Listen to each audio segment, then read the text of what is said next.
Ever wonder what the real reason is behind your favorite classic stars of the silver and small screens? Real Stars Weekly's got you covered. Classic Hollywood icon Donald Trump is known all around the world for his star-making cameo as Waldo's dad in 1996's The Little Rascals movie, in which he delivered a hilarious, often touching performance and managed to make it a little sexy. Critics and audiences alike fell in love immediately. The results were in. Donald Trump was a hit.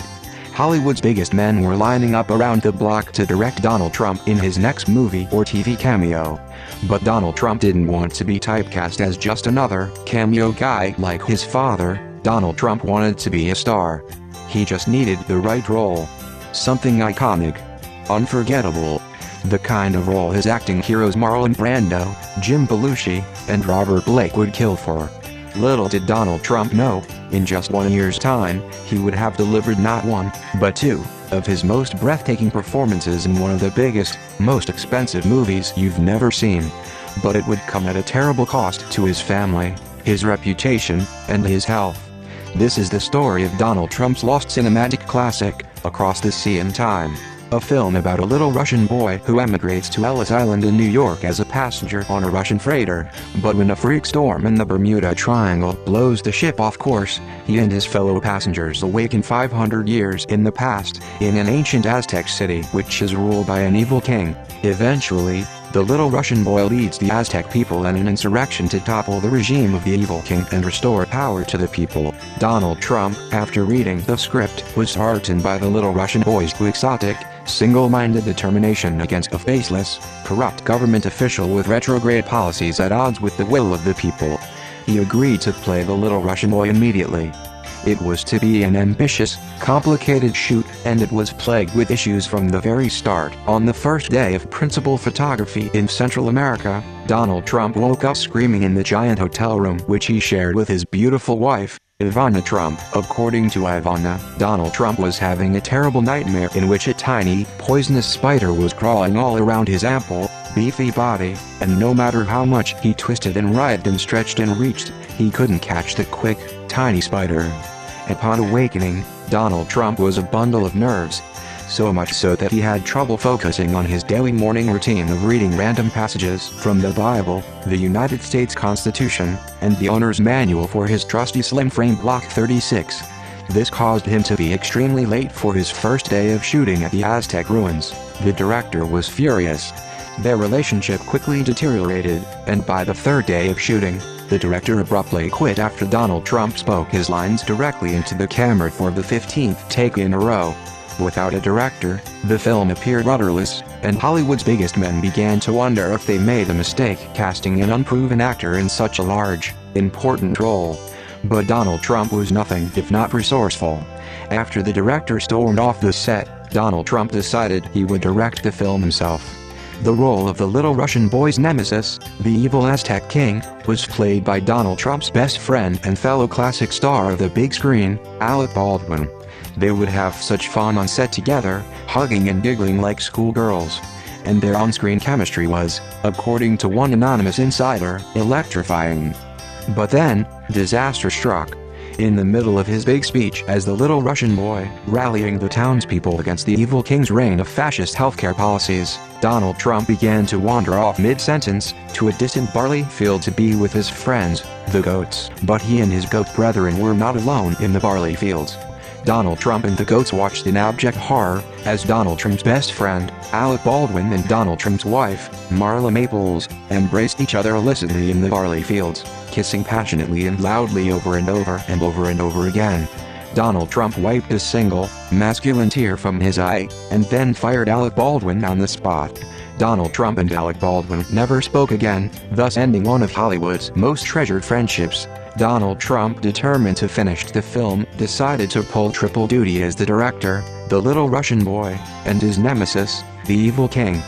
But the stress of losing his best friend and the pressure of his increased workload began to take its toll on Donald Trump. His normally lively, olive complexion became pale and lifeless, and he was developing a painful boil on his lower back, just beyond his reach, which drove him mad. However, the set medic told Donald Trump it was best to leave it alone so it could heal properly. Donald Trump's performance as the evil king was described by some sources as a revelation. Donald Trump's wife, Melania Trump, in her book, #Blessed, called Donald Trump's performance as the evil king more believable, fleshed out, and nuanced than Mr. Trump's actual, real-life personality. The role of the evil king fit Donald Trump like a glove. One evening, while Donald Trump was wandering aimlessly around the jungle, he found a deep, dark hole, some sort of ancient well. He became obsessed with shouting down into this black void, giggling as the same words echoed right back. Seconds later, with a slightly different resonance, the director of photography, on a whim, trained his lens on Donald Trump's brilliant improvisation. This would go on to become one of the most haunting images of the film. While performing as the evil king, Donald Trump had trouble responding to any name other than Donald Trump. During the take, when another actor called out the evil king's name, Donald Trump would just stare off into space, absent-mindedly scratching at the boil on his lower back, while his fellow actor fruitlessly repeated the evil king's name, over and over and over and over again. Eventually, the name of the evil king was changed to Donald Trump. But since the little Russian boy's name was already changed to Donald Trump on the first day of shooting, to avoid confusion, the little Russian boy was renamed Donald and the evil king was renamed Trump in the shooting script. This worked like a charm, and Donald Trump was widely praised for responding appropriately whenever another actor spoke one of his character's names in a scene. Much to the horror of cast and crew alike, many Central American child extras kept mysteriously disappearing from the set. Donald Trump, obviously concerned for the children's welfare, would touchingly request daily updates from the Central American authorities in charge of the case, grilling them with compassionate intensity about any new suspects or leads, empathetic sweat glistening on his upper lip as he scratched nervously at the boil on his lower back, which, according to one source familiar with the matter, was now a much larger, crimson, bulging monstrosity. After the children began disappearing, Donald Trump became more distracted and easily startled than usual, slowing the production down to a crawl. Luckily, Donald Trump's new best friend, script supervisor Stevie Miller, brought in hundreds of yummy burgers made from his own secret recipe to cheer Donald Trump up. The two would spend hours together, eating burgers and winking at each other like schoolgirls. Whenever he was eating burgers with his buddy, Donald Trump forgot all about the itchy boil on his back.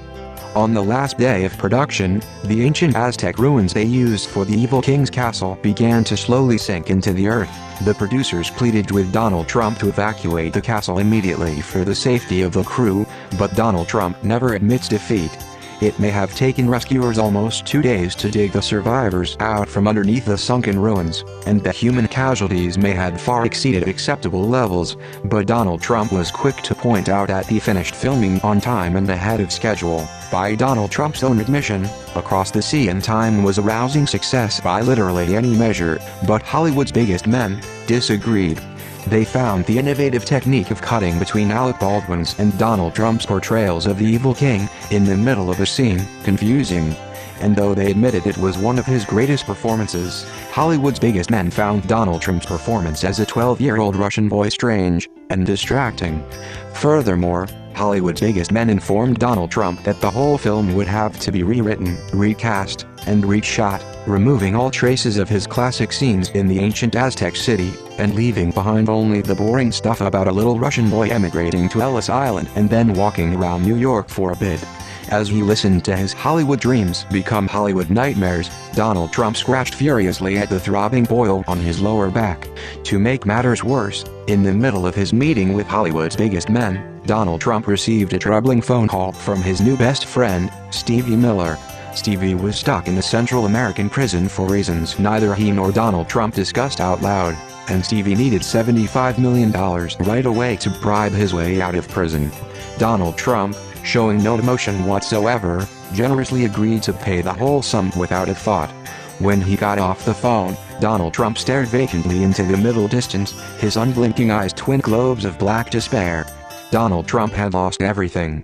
He mused out loud, with the hollow voice, that there was nothing anyone could do to him to make him feel any worse.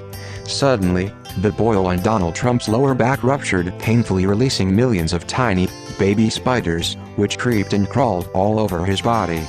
But Donald Trump just stood up calmly and walked out of his meeting with Hollywood's biggest men, while thousands of tiny poisonous spiders crawled all over his face and hands. He knew now that he would never star in his own movie or TV show, that he was doomed to cameo roles, just like his father. Donald Trump's beautiful, concerned wife, Ivanka Trump, followed him out of the meeting, desperately trying to help brush the many spiders off of his slouching, defeated body, but he was just out of her reach. Ivanka watched with horror as her husband walked solemnly off into the sunset, alone, covered in spiders, their many bites giving his skin a strange, orange complexion.